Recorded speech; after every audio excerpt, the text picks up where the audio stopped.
Gang, in this video we're going to be talking about 7 mistakes that I've seen guys make in my 6+ years of coaching that keeps them stuck in their fat loss journey and keeps them stuck at 20+% body fat. And each and every one might relate to you, or my bet is that at least a couple will, because I've seen them a lot in myself. And like I said, the countless guys that I've coached over the last 6+ years.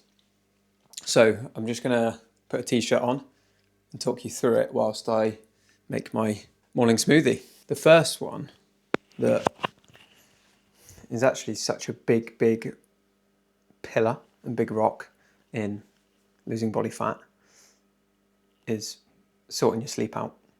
So many guys struggle with their sleep and getting to sleep on time, getting good quality of sleep. Sometimes, yes, that's because they've got a lot of stress going on. Sometimes it's because of their own distractions and their own discipline.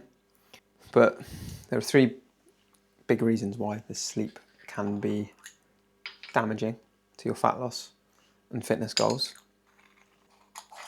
Just going to have my beetroot shot. I'm running later, and I've got a 10k race booked in 2 and a bit weeks. So on the beetroot shots for improved performance. Lovely. So, first one is to do with movement. When you are sleep deprived, you naturally, subconsciously reduce your, what we call NEAT, non-exercise activity thermogenesis. It's just how much you move throughout the day. You won't move as much, you won't walk as much, you won't fidget as much, so you'll be burning less energy, less calories. Second one is that it actually makes you less and more sensitive to different hormones in the body.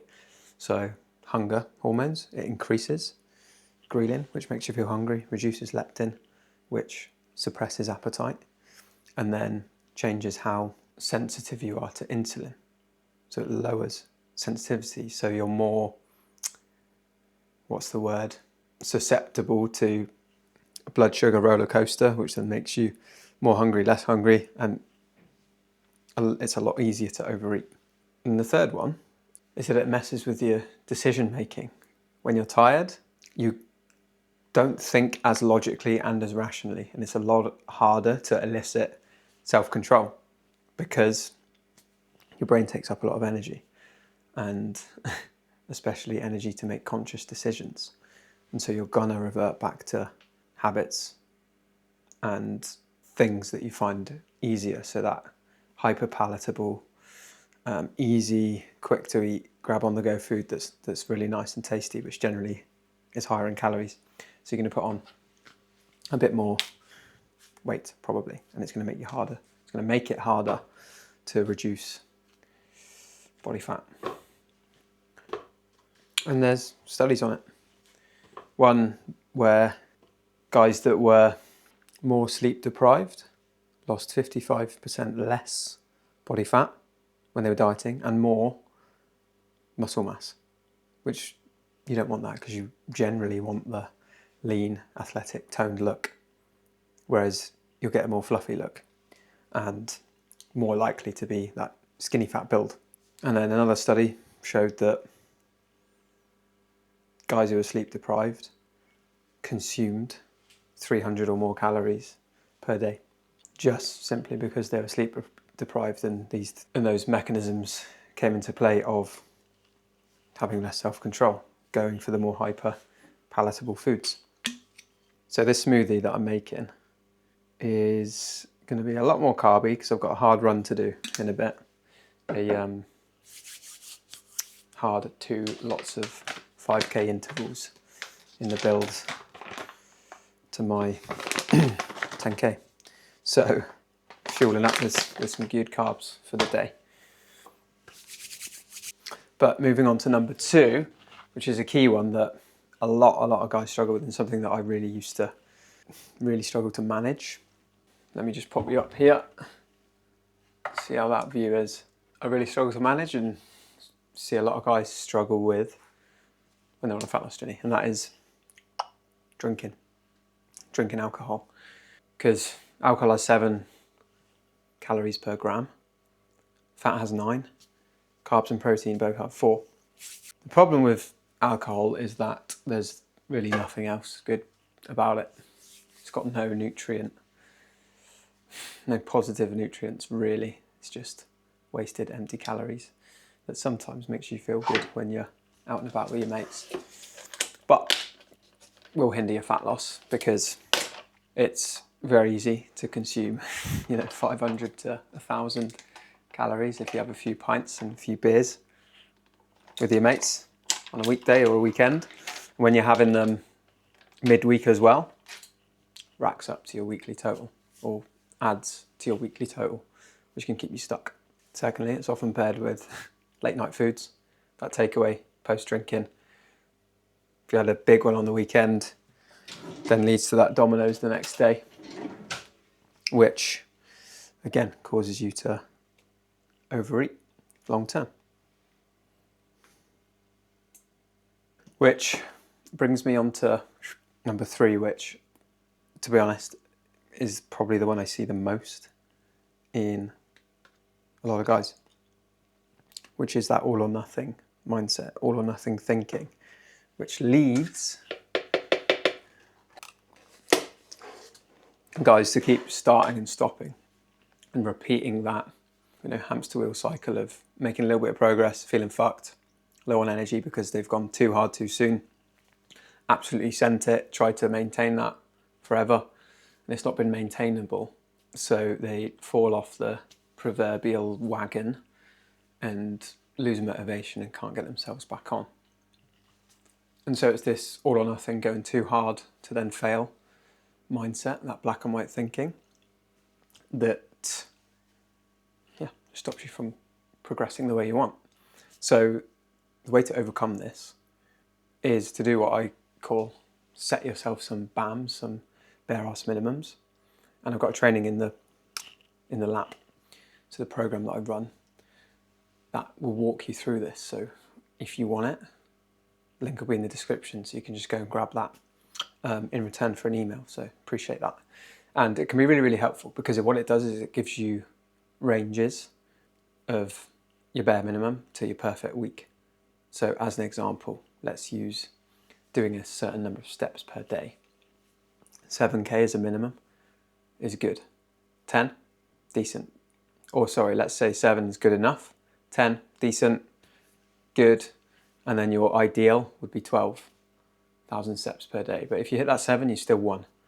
Whereas what most guys struggle with is they aim for that 12, miss it because it's unattainable on some days, and then they're like, well, fuck this, what's the point? I've failed now. I'm not going to make progress. I'm not going to get to where I want to be.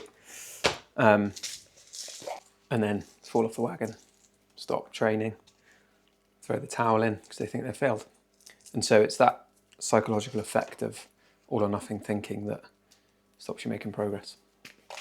And so it's not necessarily about the best plan, because the best plan is the one that you can stick to. It doesn't matter about optimal, doesn't matter about all these scientific, science-backed workouts and plans, because if you can't stick to them, it doesn't matter. Because that's the big thing, adherence and consistently training, consistently eating in a way that is going to help you get the result that you can do for a long period of time, whether that's going hard for a short period of time, dropping a load of body fat and then building, or whether it's doing it a bit slower. Whatever works best for you is the best way. Personally, I think, yes, going through a short, hard, fast dieting phase can be great because you get in and out, because it's not fun. Essentially controlled starving. Get it done, get it in, get out, 6 to 8 weeks. And then you can start fueling yourself, building, getting in the gym, building more muscle. That's my opinion anyway. So number 4 is one it's not easy to do, which is why it's difficult. Just grab some milk, which is not there. Shit, I thought we had milk. Water it is.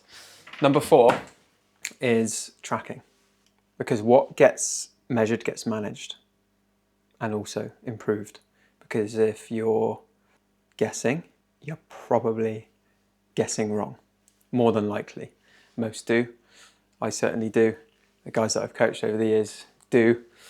And so tracking what you eat for a period of time is going to be key in getting you there, because the research is clear. You underreport what you eat by 20 to 50%. So if you're consistently doing that over a period of time, yeah, there's a reason you're not getting to where you want to be. So learning how to use an app, MyFitnessPal. I use an app in the program that has its own inbuilt tracker. So yeah, if you are interested in that, link below, give me a shout and we can talk about and help you achieve your fat loss goals. Working with myself in particular. Again, self-reporting and self-monitoring is one of the key predictors of success when it comes to fat loss. And so you don't have to do it forever. I know it can be tedious. I find it tedious personally, but doing it for a short period of time, learning the skill, is going to help. And once you have initially dropped a load of the fat that you want to lose, it's a lot easier then to maintain it, as long as we reverse out in a helpful way, which again can help you do. Let me just fill this up with water because we haven't got any milk, for fuck's sake, but such is life. And while I'm filling this up, we'll talk through number 5, which is again something that a lot of us do.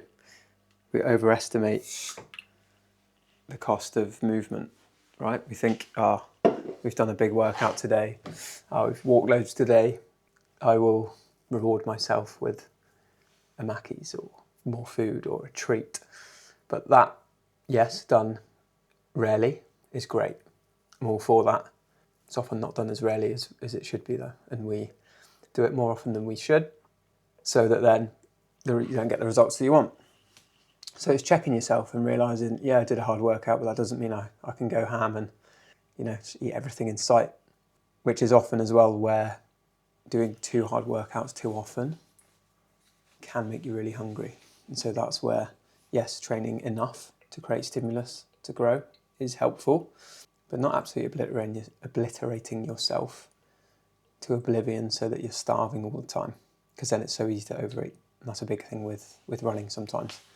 Run hard often, and then we're so hungry we just want to nail everything, which, yeah, doesn't always work too well. Which leads us on to number 6, which is probably the one thing I've struggled with maybe the most, personally, is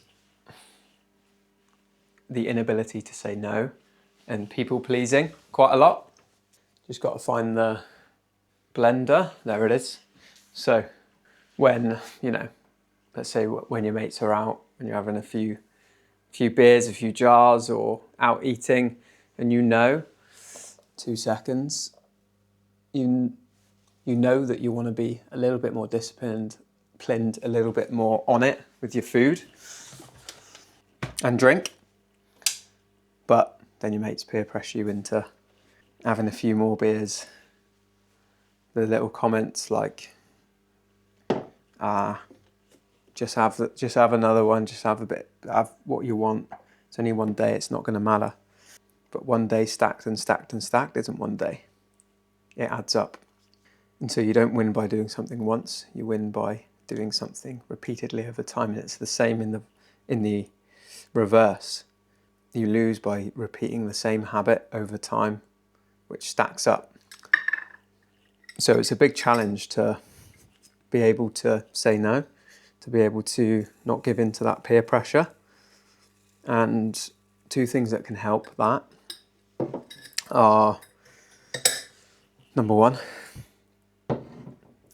3 things actually. Number 1, removing yourself from the group that doesn't get you towards where you want to be.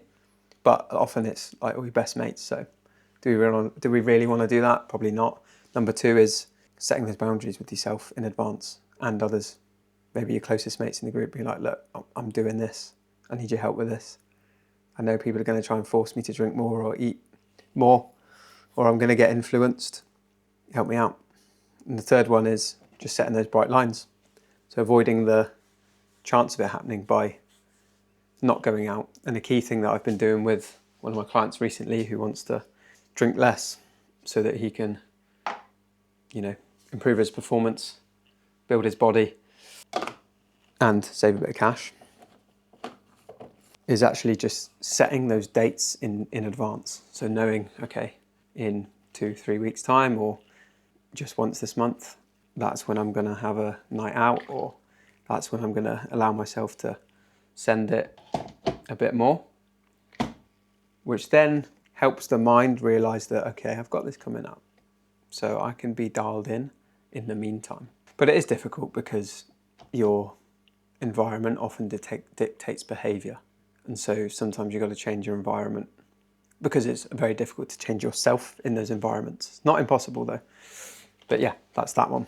All right then, let's get this going.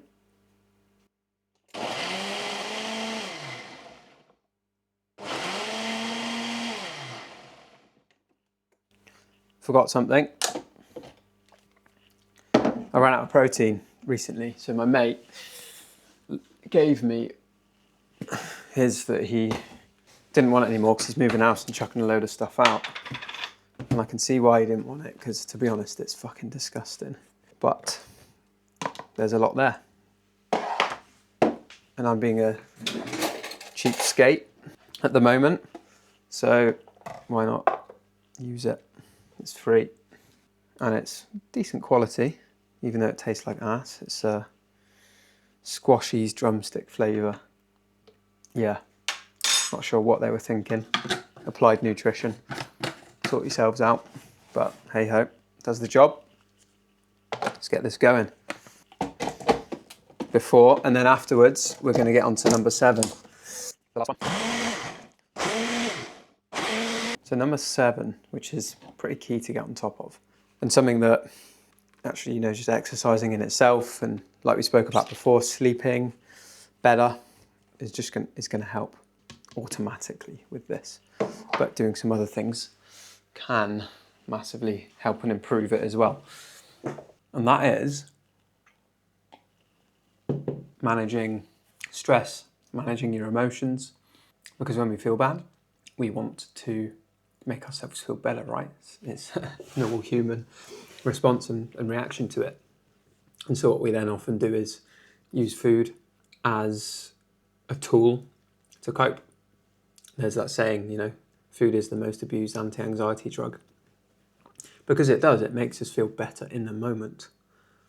Especially the nice, hyperpalatable foods that we have a lot of in the Western world.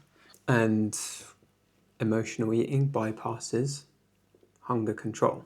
Because how it works is, high fat, high sugar foods activate the dopamine and reward centers in the brain. So you feel pretty good after eating, which is why we gravitate towards those foods. But the problem is it's when that becomes a learned coping mechanism, a learned strategy of dealing with stress.